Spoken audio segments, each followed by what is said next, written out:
Thank you, thank you, thank you, thank you, CALIKIM, for this outstanding idea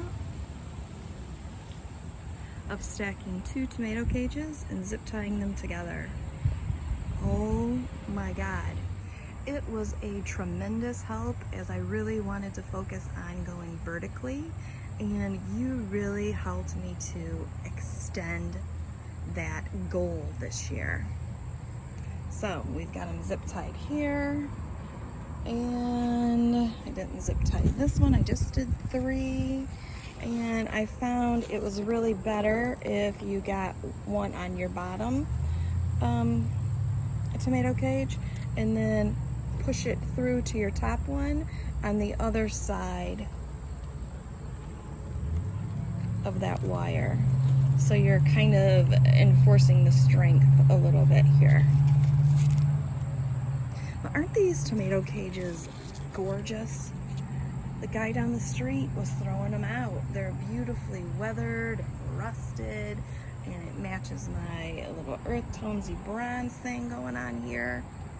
Okay, so over here, by the way, these are Blue Lake green beans, and I will have to push this over to the step, but I can reach them when I do that. Same exact thing. And they're coming along great. I put a little bit of lettuce in here. I had to put this in here because the squirrels want to dig everywhere, so I strategically place them around so it will become a deterrent. They'll get aggravated and move along. Okay, I need to untwist this one so that I can put the top of this on. I ran out of zip ties. Otherwise, it's way easier to do this all at one time when you're planting your seeds. That way too, you can see over here how the stems and the actual cage legs are kind of matched up in some spots. And if you look, it's kind of a perfect little circle there. So just do it right out of the gate. All right, here you go. You can see how we've crossed from one over to the other, top and bottom on the left side, and then the right side, left side up here, right side down. It really doesn't matter. You're just want to incorporate both left and right side. And this right here was way too long of a gap for me to get my 8-inch zip tie on here. It's fine, we're gonna leave it. This thing is super strong. I have them very taut. There is enough space that if you don't want to keep them like this, put them away like this for the winter, then you can just come in here and cut it. All right, you guys, it is all done. 2 cages stacked up and zip tied. And I went ahead and put the vine back up there. And now she's up to the second rack there, if you can see that.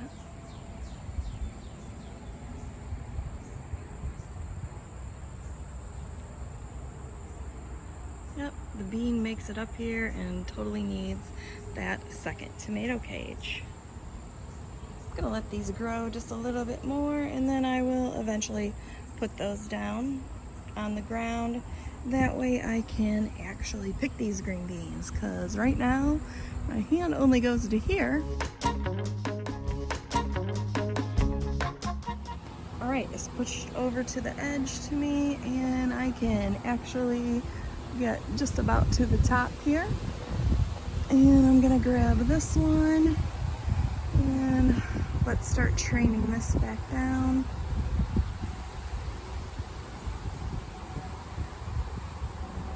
And that's all I have to do. The bean will do the rest for us. Look at that. Nice, convenient next to the step. And then if I want to do the other side, I can just move it around and I can get the other side up here. What a fantastic way to expand your vertical growing experience. Here are these melons. I think they're called Carmen du Nord. They're French. But look, so I was able to get all of these melons off of the ground. And look at how much more I now could actually plant by going vertically. These are two smaller tomato cages that same guy threw out, beautifully rusted again. And you can see this is where they come together, and I've tried to interlock them as best as I could. Some of them were a little bit wonky, but that's okay. I mean, we're gonna make do with what we've got, right? Free is free, and I love free. Okay, right next to it, we had a little bit of an overwatering issue here.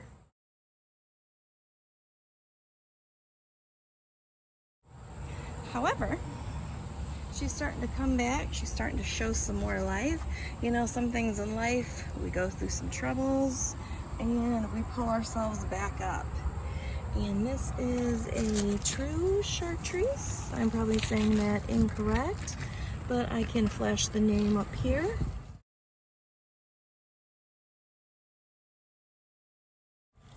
Again, this is French. The one around the corner is French. And you can see here, this is actually better, how I have tied them like this. So I can strengthen them as much as possible. And if you look at how tall it goes. It's almost to the top of the house here. I did have to put myself a bed sheet here, and this is the fitted one with the elastic. That way I can prop both of these up at one time. The leaves just got too heavy before it spotted out on me. And here I've got a string because on this $16 trellis, I've got lots of sugar baby watermelons. Here, and this is a lot of weight, you guys. So you can see how that's leaning, and it was leaning in front, and we had a big old storm, and that's what happened there. Okay, peppers, eggplants, cucumbers. I've got some sugar cube melons, little tiny cantaloupes. They are super cute. They're very tasty.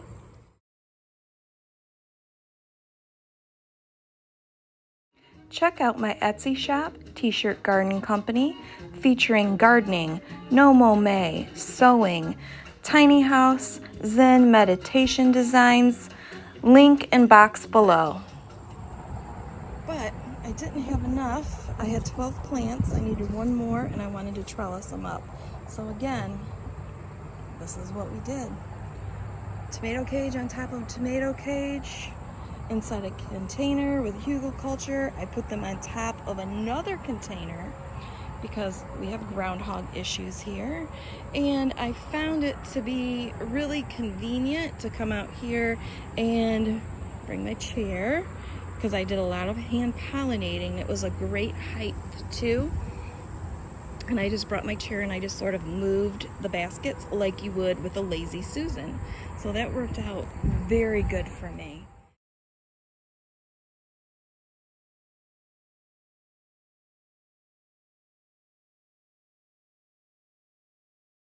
I have a lot of things going vertical this year.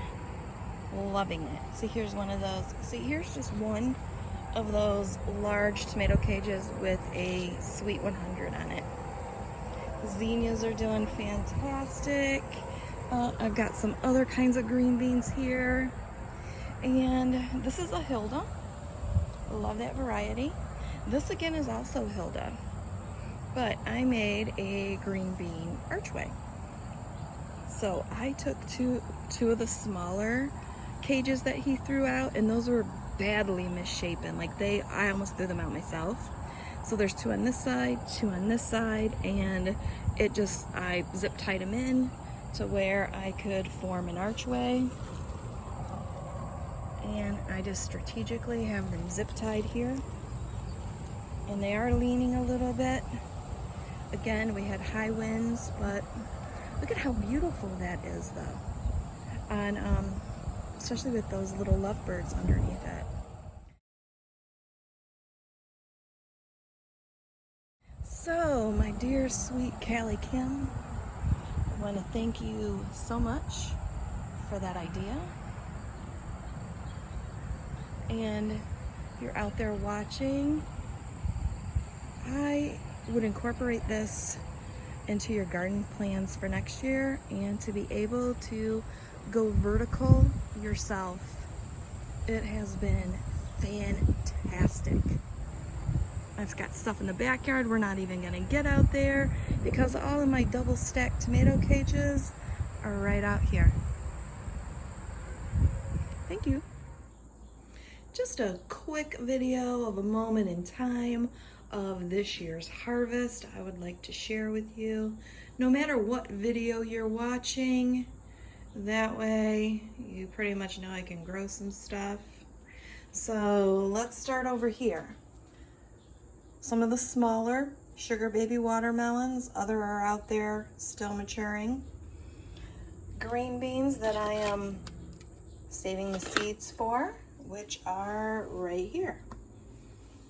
Hilda, I will have a video on this. Sunflowers, obviously I want to keep the seeds for.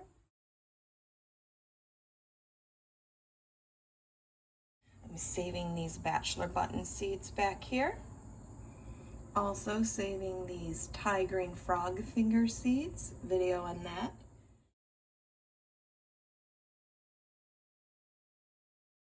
Video on this. And here is this gorgeous,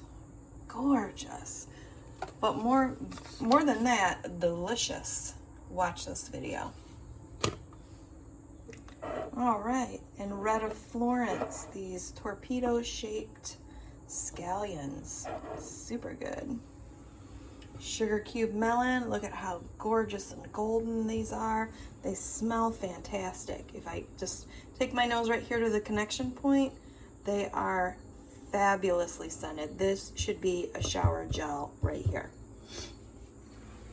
Black Crims, love them, absolute staple. Back here I've got some lettuce that I absolutely love, and I like to use decorative paper in here.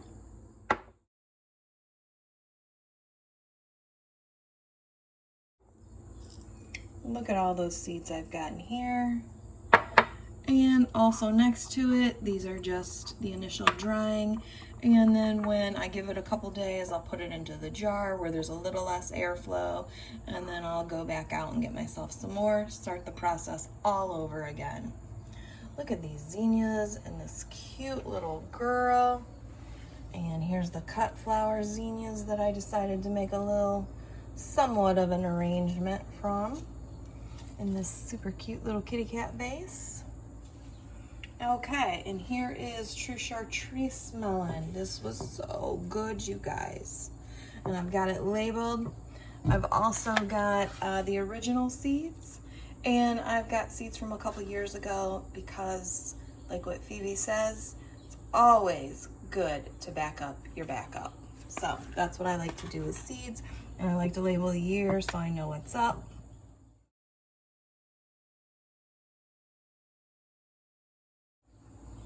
These pumpkins, look how cute these are. I found a rotted out one of these pumpkins at the beauty salon. I thought, well, I would like to have those seeds, so I'm gonna go get those seeds. And various tomatoes for my harvest yesterday. This is the artesian mixed tomato. I'll have a video on this. They are so beautifully tie-dyed, and they come in two different shapes. A bumblebee and a teardrop. General Lee cucumber, so prolific. Have a video on this as well. Video on this. Blue Beauty tomatoes. Look at this gorgeous blue shoulders on these, you guys. So let's have a brief little overview. Look at that. Gorgeous, gorgeous. So this always becomes my little seed saving area, August, September, when I bring in all of the harvest of the tomatoes that are green. The weather's turning, they're always lined up here. My own art, those are my grandma's from like the 1940s or 50s. Love those. Thank Thank you so much for watching, and I invite you again to subscribe, as I have been gardening for over 40 years and have a lot to teach, show, grow, review, experiment with, and my favorite, a specific variety everything deep dive. So let's try new things together, mix it up, and have a glorious day.